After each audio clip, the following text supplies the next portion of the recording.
Muito obrigada, Sr. Presidente. Eu queria começar por cumprimentá-los a todos, em particular ao Sr. Secretário de Estado dos Assuntos Fiscais. Nesta altura já respondeu a muitas perguntas sobre o relatório de combate à fraude e evasão fiscais. E eu gostava de lhe fazer aqui algumas perguntas sobre a ação sobre rodas, porque na realidade nós conhecemos agora as conclusões deste inquérito e eu acho que ele é muito exemplificativo do que funciona mal na administração tributária. Porque, se é verdade que todos nós partilhamos do objetivo de combater a fraude e evasão fiscais, até porque certamente que todos nós queremos que quem pode pagar seja objeto das mesmas regras, a verdade é que, ao longo do tempo, cada vez mais a relação entre contribuinte e administração tributária se tem tornado desigual e se tem tornado até abusiva da parte da administração tributária. É uma relação completamente desequilibrada e é uma relação em que, frequentemente, a administração tributária se esquece de que é ela, a administração tributária, que trabalha para os cidadãos, não são os cidadãos que trabalham para a administração tributária. E eu acho que as conclusões deste inquérito são exemplificativas desta visão completamente distorcida da realidade que a administração tributária parece ter. Porque, olha, primeiro, pano de fundo. O pano de fundo e aquilo que dizem as conclusões é assim: isto correu mal, isto não devia ter acontecido, mas não há consequências para ninguém. A primeira pergunta que eu gostava de lhe fazer, Sr. Secretário de Estado, é quando um cidadão não cumpre, não paga os seus impostos a tempo e horas, ou simplesmente quando a administração tributária alega que não pagou os seus impostos a tempo e horas, se alguma vez acontece não haver consequência nenhuma para o cidadão. Alguma vez isto acontece?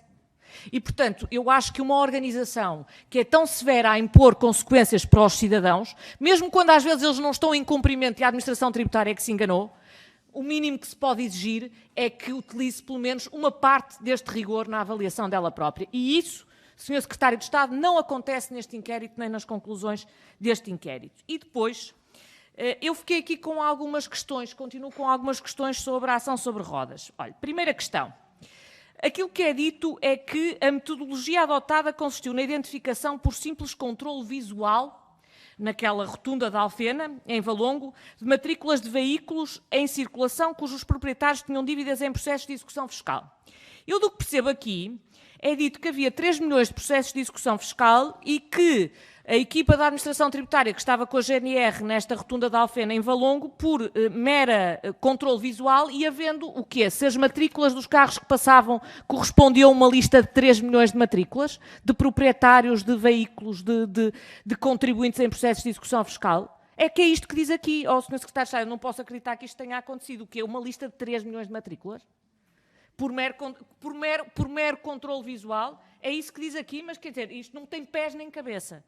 Depois, aquilo que nos tinha sido dito pela senhora diretora da AT é que estávamos a falar apenas de veículos já penhorados. Aquilo que dizem as conclusões do inquérito é que foram veículos já penhorados e outros em que havia processo de execução fiscal e que foram penhorados ali no momento os veículos dos proprietários que eram devedores. Alguns nem eram devedores, mas já lá iremos. Depois, diz aqui várias coisas que também me parecem completamente inacreditáveis, que é assim, olha, das 93 viaturas que foram paradas, 4 já não eram do mesmo dono que estava registado pela administração tributária. 17 já tinham pago e mais diz uma coisa absolutamente surpreendente, 17 contribuintes que foram parados, ou detentores das viaturas que foram parados, já tinham pago as suas dívidas, portanto não tinham dívidas nenhumas. E isto é justificado dizendo, e eu cito, observou-se um desfazamento temporal entre a data da informação constante da listagem utilizada como suporte da ação e o momento da sua realização, circunstância que incrementou o risco de ocorrência de interpelações que não deveriam ocorrer. Tal risco foi ponderado e assumido na concepção local da ação. Ou seja, traduzindo, a administração tributária do Porto achou normal pegar numa lista de 3 milhões de matrículas cujos proprietários estavam ou tinham estado em processo de execução fiscal, porque alguns já tinham pago, achou perfeitamente normal mandá-los parar, mesmo aqueles que já tinham pago. O que aconteceu em 17 casos. Eu pergunto ao Sr. Secretário de Estado, isto é normal? Isto é aceitável? Não há consequências para ninguém? Foi decidido assumir o risco de mandar parar pessoas e de andar a aborrecer pessoas que já tinham pago as suas dívidas, mas foi decidido correr o risco por quem? Isso não é dito nas conclusões do inquérito. E, por último, e eu encerrava dizendo isto, porque isto é exemplificativo daquilo que funciona mal. E aqui o Sr. Secretário de Estado tem que, de uma vez por todas, explicar à Administração Tributária que há uma tutela política e que isto não é aceitável, porque termina dizendo-se assim: observou-se, etc., uma mobilização de meios desproporcionados e, em alguns casos, poderiam ser igualmente alcançados através dos meios que evitariam a exposição pública dos trabalhadores da AT e dos executados. Ou seja, o grave problema aqui no meio disto tudo é a exposição pública dos trabalhadores da AT. Os executados, as pessoas que iam trabalhar, que em muitos casos já tinham pago as suas dívidas e que foram paradas para serem incomodadas pela Administração Tributária ou para verem penhoradas as suas viaturas, isso já é secundário. Isto, Sr. Secretário de Estado, é ver o mundo completamente ao contrário.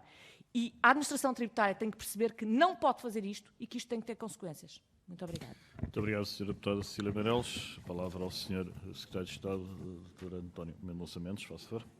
Muito obrigado, Sr. Presidente. Sra. Deputada Cecília Meireles, agradeço totalmente as suas questões. Eu vou-lhe pedir 30 segundos para poder agradecer ao Sr. Deputado Duarte Alves ter-me facultado o documento que se referia, dizendo que era da Comissão Europeia, porque como eu não tinha aqui o documento, não tinha a oportunidade então de verificar e assim terei a oportunidade de lhe fazer a tradução em direto daquilo que é o disclaimer que aqui está no documento que me apresentou, que diz assim: a visão expressa nos Taxation Papers, que é o que me enviou, só vincula os autores e não reflete necessariamente a visão da Comissão Europeia.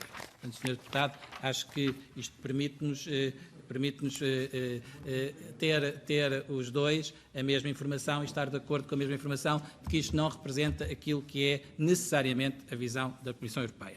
Senhora Deputada Cecília Meireles, a Senhora Deputada Cecília Meireles levantou aqui um conjunto muito relevante de questões, mas, Senhora Deputada, as questões que levanta levam-me a uma primeira conclusão, que é: a Senhora Deputada concorda com a atuação do Governo nesta matéria. O Governo não teve nunca nenhuma hesitação relativamente a esta matéria e a considerar que este tipo de ações não deveria ter acontecido e, por isso, eu próprio, no dia, e assim que soube, tomei a decisão de cancelamento. Há um segundo ponto que a Senhora Deputada, que é uma pessoa muito experiente e sabe, que a competência própria, o órgão próprio de execução fiscal é o Diretor de Finanças do Porto, neste caso em particular. E nós temos aqui duas hipóteses, Senhora Deputada.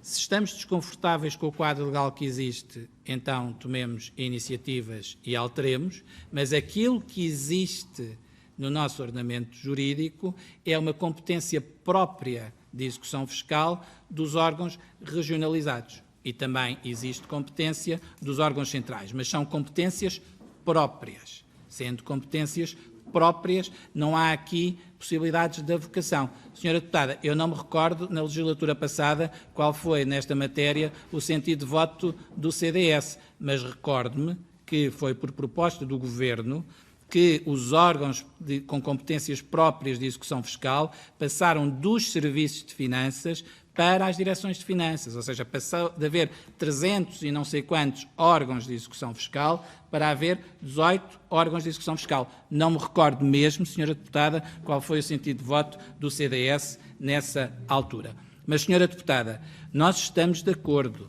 que a Administração Fiscal, e vou-lhe dizer, estou eu e está a Senhora Deputada e estão também os trabalhadores da Autoridade Tributária. Nós estamos a favor de que a Administração Fiscal é um serviço do Estado que tem poderes próprios e que deve atuar com proporcionalidade. E aqui, Senhora Deputada, nós temos que ter uma grande preocupação e acho que, aliás, é visível. A comunicação social, como a Senhora Deputada Mariana Mortágua há pouco questionou, tal como decorre do inquérito, não foi a Autoridade Tributária que chamou a comunicação social. Havia, em simultâneo, uma ação da GNR e aquilo que consta do processo é que a GNR, dentro do quadro normal daquilo que são as suas ações, terá divulgado a sua ação em particular, que não tinha a ver com a ação da Autoridade Tributária que foi concertada, mas, Senhora Deputada, eu preocupo-me e tenho essa obrigação de me preocupar e tenho certeza que a senhora deputada também se preocupa com a exposição a que os contribuintes foram sujeitos, mas também com a exposição a que aqueles trabalhadores foram sujeitos. E, senhora deputada, mais uma vez apelo à sua experiência, capacidade, inteligência para saber que a competência disciplinar é sempre da entidade que ordena o inquérito, neste caso a senhora Diretora-Geral da Autoridade Tributária, mas também lhe quero dizer, parece mesmo correto que estes trabalhadores que foram expostos e que não deveriam ter sido expostos a essa situação não tenham sido objeto de um processo disciplinar. Parece-me muito correto, senhora deputada.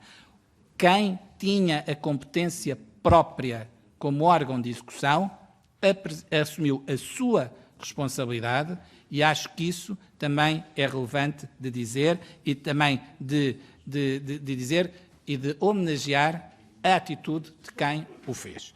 E, senhora deputada, sim, com esta ação permitiu-nos tomar medidas, permitiu-nos fazer com que todas as ações, a partir de agora, que tenham que ser intrusivas, tenham que ser previamente, quer sejam centralmente definidas, quer sejam definidas pelos órgãos de competência própria, têm que ser articulados com a área de relação do contribuinte, sem pôr em causa a repartição de competências que existe entre os vários órgãos. Termino dizendo, senhora deputada, a preocupação da senhora deputada coincide com a preocupação de todos os senhores deputados, seguramente, e também do Governo, e a intervenção da senhora deputada dá-me o conforto de que a senhora deputada considera que o Governo agiu bem sobre esta matéria. Muito obrigado.